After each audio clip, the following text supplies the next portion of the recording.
आम सरकार एक वर्ष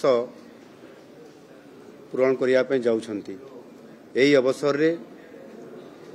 एक वर्ष पूर्ति उपलक्षे आज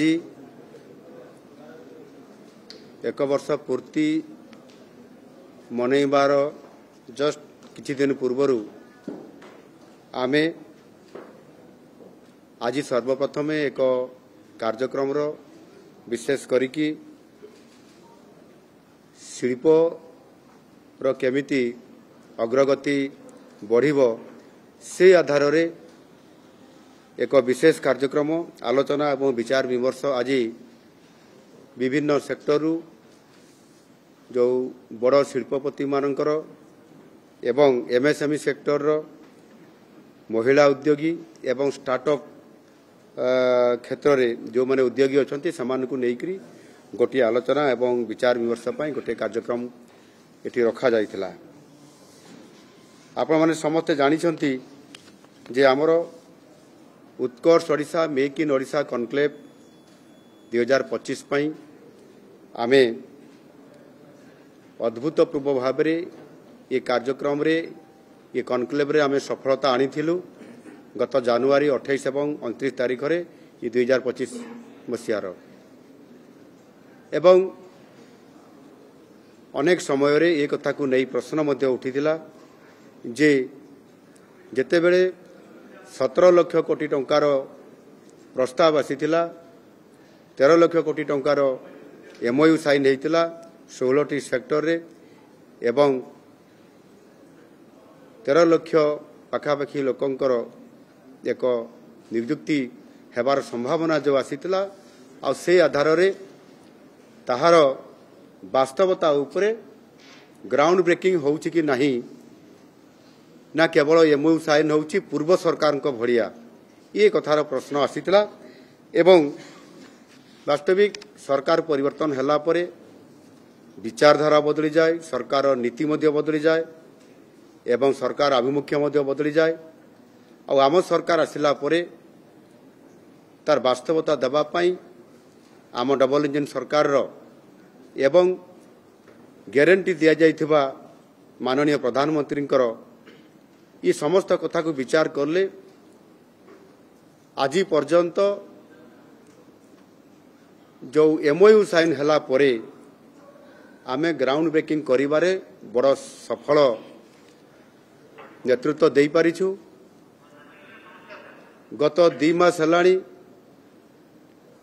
प्रथमे खोर्धारे आमे ग्राउंड ब्रेकिंग करलु 6000 कोटी टंकार एवं 30,000 लोकों को चाकरी दबा पाई से 14टी कंपनी सहित परवर्ती पर्यायर कणिगनगर लक्षाधिक कोटी टंकार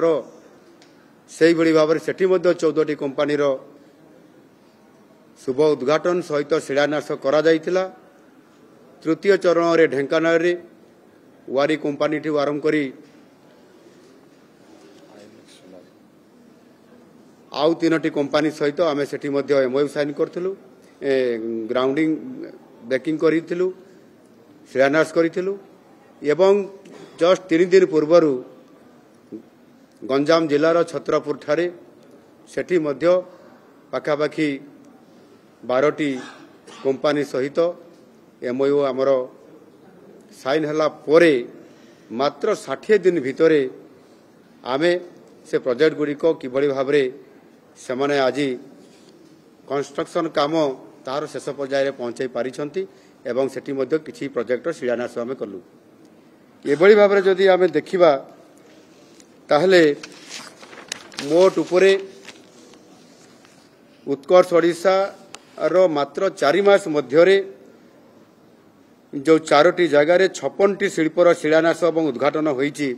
सेतिरे 1,78,1,78 लाख कोटी टंकार पुंजी निवेश होईची जहाँ आमर 1,10,000 युववर्ग को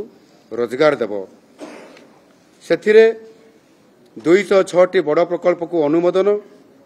करा जायछि जहाँ पूर्व 5 वर्ष रे हाराहारी अनुमोदनर प्राय डबल गत 5 वर्ष जहाँ करा आमे गोटे वर्ष भितर ताहार डबल अर्थात 206 बड़ प्रकल्प को आमे आज ग्राउंडिंग कराई पारिछु एवं एथिरे विशेष करिकी खनि एवं धातु क्षेत्र सहित आमे केमिकल्स खाद्य प्रक्रियाकरण वस्त्र और बयन शिल्प नवीकरण शक्ति इलेक्ट्रोनिक्स और पर्यटन आदि क्षेत्र में व्यापक निवेश आज आरंभ होईछि।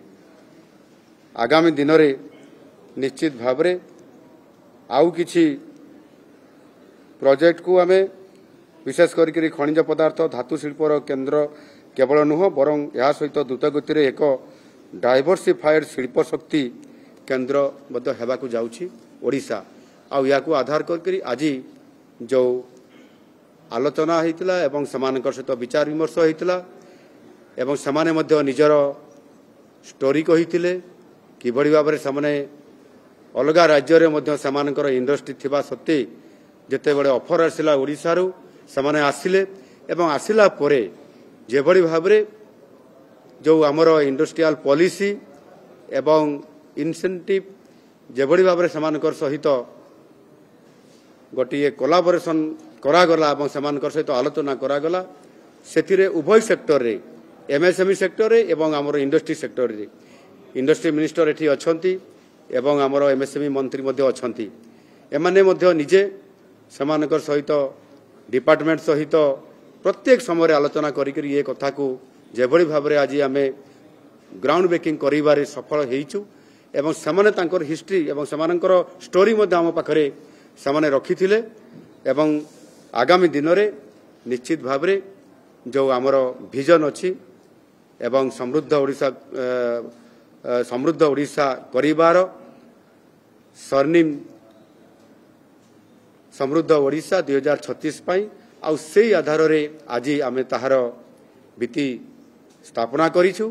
आगामी दिन में निश्चित भावरे गोटे वर्ष भितरे आमे आज जो स्तर को आज आम जाइछु मु आशा करी निश्चित भाव में आगामी दिन में ओडिशा पाई एक भल समय आसुछि एवं ता भितर निश्चित भाव में शिल्प क्षेत्र रे आजिकार पाई मु निश्चित भाव में कहबी जे शिल्प क्षेत्र रे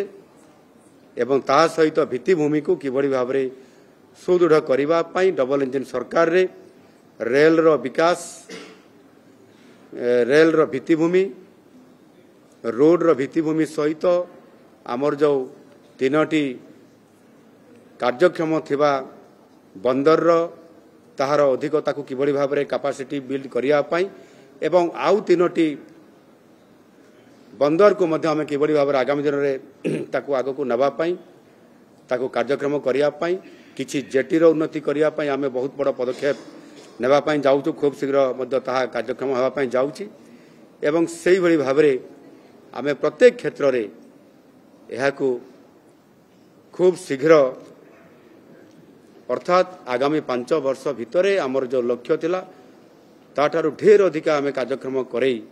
ओडिशा को अर्थनैतिक दृष्टिकोण आमर जो विजन अच्छी जे आमे एहाकू $500 बिलियन रो अर्थनैतिक क्षमता ओडिशा हासिल करिवो एवं आगामी दिन में विकसित भारत पाई ग्रोथ इंजिन काम करिवो जो कथा आमे कहूचु निश्चित भाव में से आड़ को आम अग्रसर होचु। आज बहुत पॉजिटिवली सकारात्मक भाव में आलोचना होईची समस्त उद्योगपति मानकर सहित स्टार्टअप एंटरप्रेन्योरशिप सहित जो माने महिला एंटरप्रेन्योरशिप जो माने आसीथिले सेमानकर सहित बहुत सुंदर आलोचना होईची। आगामी दिन में निश्चित भाव में ओडिशा आगो को द्रुत गति रे शिल्पायन क्षेत्र में अर्थनैतिक दृष्टिकोण भित्तिभूमि दृष्टिकोण आगो को बढ़िबो एवं सेथिपाई आजिर आलोचना सफल होईची।